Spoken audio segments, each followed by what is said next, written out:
First off, I want to thank the brave men and women who work behind the wall. I want to thank them on a national level because their job goes unrecognized. How do they try to turn a guard?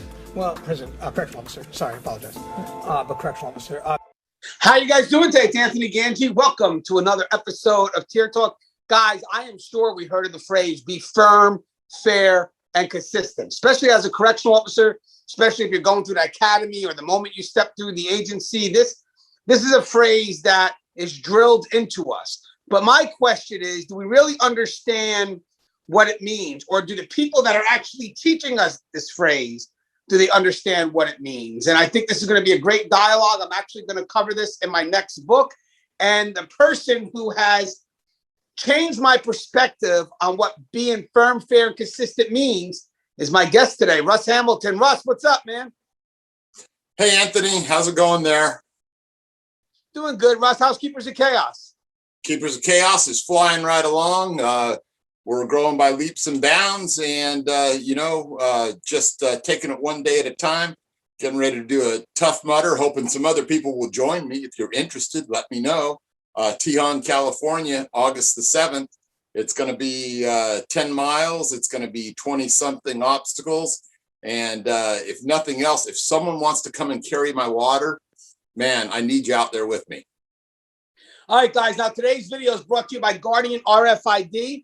From inmate tracking and cell checks to cloud-based business and artificial intelligence, Guardian RFID digitally transforms jails, prisons, and juvenile detention facilities of every size. Visit guardianrfid.com for more information. Now, guys, if you haven't, the show Tier talks to you, brave men and women that work in corrections. So please subscribe, interact, engage, comment, hit that bell. Bell's going to notify you every time I post a video. Now we're off to my other sponsor, American Military University. And when we come back, let me and Russ give you what being firm, fair, and consistent really means. All right, stand by. I wanted to attend a university that had an intelligence program. I wanted to look at problems different. I wanted to increase my critical thinking abilities. AMU offered those avenues to expand. Obtaining your degree as an adult, you're actually paying yourself and investing in yourself. You can't put a dollar on it, it's priceless. It's something that can never be taken away from you. American Military University. Learn from the leader. All right, and we are back. So, Russ, we discussed this before, and it kind of flowed into another topic, and I don't think we've ever really devoted a video to this specifically. So this is really going to be a quick video, but it's going to be mentioned in my book. It's going to be a quote from Russ that kind of leads into how we really have to view being firm, fair, and consistent. Yes, it's a great phrase. It's evergreen, but I have a feeling that we're looking at it the wrong way. And Russ, like you basically said, hey, Ganj, you got to look at it this way. And you really caused me to kind of reflect. And I'll tell you something, Russ, I agree with you 100%. So can you tell me right now, are people teaching that phrase wrong? And why do you think they're teaching it wrong? Okay, so when you start coming into this profession, that just happens to be one of the things that you hear all the time. I see it in some form almost every day in a lot of the forums that I visit. And it's just become one of those things. It's kind of just a throwaway phrase. And someone asks for some advice and someone says, well, just be firm, fair, and consistent. And they do that without placing those three terms inside of any context whatsoever. So that means that you can take those three terms and you can place them in any context you want. And it doesn't necessarily give you any good advice that way. And the reason for that is simply that, there's a lot of different things that we're required to do for inmates. There's a lot of different things, as a matter of law, as a matter of policy. But firm, fair, and consistent is a great piece of advice, but it really misses the mark a lot of times because it doesn't have that proper context around it. Okay, so the proper context, at least what I believe it is what I'm going to lay on you right now. It's real easy to put that out there and for someone to say, well, that's just the way that we should go about treating inmates.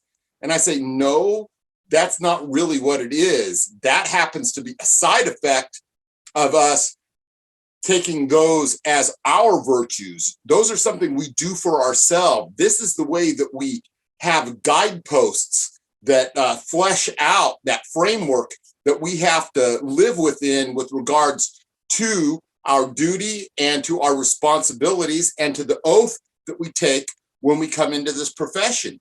By doing those things, yes, in a way it benefits the inmates, but more than that, it keeps us on that professional path. And that professional path that we stay on keeps us from straying into all kinds of areas that can end us up in, losing our job, possibly even losing our freedom, possibly, getting fired. So the way that I choose to think about it, the way that I preach that it should be thought about, is that firm, fair, and consistent is for us. Firm, fair, and consistent keeps us within those guidelines, and that makes us able to do our jobs because it gives us that much more of a framework. Yeah, and guys, I just want to say, I kind of, again, just feeding off Russ here, is that it's not a look outwards. It has nothing to do with our behavior in regards to how we deal with the population. It's an inward look, because it's the inward look and how we see ourselves that will create the outward look. So most of the time, I agree with Russ. People are looking at that as an outward behavior. Be firm, fair, and consistent. Outward behavior. Yeah, that's great.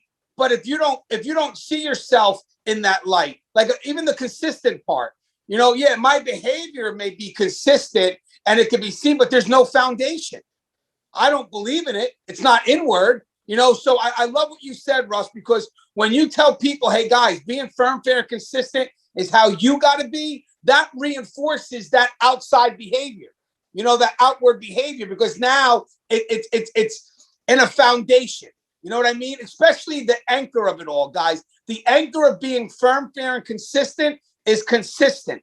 When you are consistent, you become confident. And when you become confident, you start trusting yourself. You see how that worked there, guys? This wasn't about the inmates at first trusting you. Because again, if you went on it from the outward perspective, the consistency would make the inmates see you as confident. And then if they see you as confident, they start to trust you. Yes, but that's not the primary. The primary is for you to see yourself as consistent, build confidence in yourself. And then when you start trusting yourself, then that's automatic. The inmates are going to see it. But if you do it just from the outward side, again, there's no foundation. So I think that's very important. And I would like to hope that when it's taught, I hope more people watch the video and get the gist of what you're saying here. But I hope that when it's taught, people tell the recruits or the people of the agency, whatever it is, look inwards first with this, because you can't expect your outward behavior to be sincere if you yourself don't see it first. Is that the premise of what you're saying, Russ? Yeah, absolutely. The whole premise of those three words is to build a foundation for ourselves, to look out for ourselves. We can't look out for anyone else, especially inmates, before we built that foundation and that we're rooted in, number one, our oath, number two, policy and procedure in the law. Okay. So without those things, we're on a weak and shifting sand, if you will, where, just anything could possibly go. This is why, I talk about a lot of the things that we do for inmates in spite of what they actually deserve, in spite of actually what their crime is. Do we treat them with courtesy? Do we treat them with, a level of care? Yeah, certainly we do. But we do those things for ourselves because it makes sure that we don't stray outside those boundaries of especially our oath along the way. So, just to go in there and start saying, well, firm, fair, and consistent, it doesn't really tell you what the underlying philosophy is. And you have to have an underlying philosophy in this field if you're going to, exploit it to its greatest potential for yourself and to be able to, have a long, distinguished, well-established career and not drive yourself crazy and not end up stressing out. Yeah, and guys, this is evolution right now. So I can't tell you, be firm, fair, and consistent has been in this profession for many years. But this is looking at what we've taught and evolving. Basically, yeah, I love what this phrase means, because again, we didn't break away from the meaning, but how it's applied needed a bit of a shift. It needs a bit of a shift back to us because, again, we're looking for confidence. And it's not just about the outward behavior. It's about believing in what it is that you have to get across. So, again, when you're telling someone to be firm, fair, and consistent, it is a look inwards first. You know, it is a look inwards because if you're not looking inwards, then you're not going to have a way to kind of firmly believe in what it is that you need carried out. You know, and I think it's a great perspective, Russ. Again, this is just a dialogue, quick and to the point. Do you have anything you'd like to say in closing? Yeah, this firm, fair, and consistent, it's just one or a set of, the tools that you carry with you. And, the tools that you carry with you are always important. And it's from everything that's, on your belt to that which is in your head. And this is a thinking man's game. So don't forget that you need to not just think about, some supposed, throwaway words that someone's always going to mouth and never give you context and real meaning behind. You sometimes have to search those things out and give them context for yourself. Yeah, I love that, guys. And again, this is something I'm going to book I'm working on. I'm actually going to put this in a book because the most repeated question I get on the venue, and we get in Keepers of Chaos and stuff, is stuff like, my first day's coming up. What should I expect? Or any advice? Or I'm going to start corrections Monday. Any advice? So I figure, you know what? Maybe it's time we write something and just have it. It's never going to be a catch-all, but I do think it's going to be evolved perspective.